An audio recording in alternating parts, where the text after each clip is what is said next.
দর্শকবৃন্দরা, আমি শুধু একটা কথা বলতে চাই, যারা এত পরিশ্রম করে আমাদের পেট পর্যন্ত যে খাবারটা যায়, কিন্তু অথচ তাদেরকে আমরা মূল্যায়ন করি না। কেন করি না? আর কি কারণে করি না?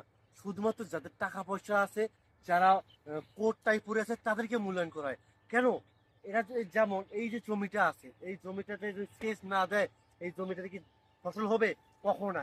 এই ফসল করতে গেলে কতটা যে তারতম্য করতে হয়, কতটা পরিশ্রম করতে হয়, সেই জানে যে আবারটা করে। ভাই, এমনি এমনি ধান রূপে আসে না। ধান রূপে আনতে গেলে কতটা যে পরিশ্রম, তা আমি আপনাদেরকে বলবো। কিন্তু ঘটনা হচ্ছে, আমরা এই যে এত কষ্ট করে ভিডিওগুলো বানাই গ্রামের দৃশ্যতে এসে, অথচ আমরা লাইক কমেন্ট শেয়ার পাই না। কেন ভাই?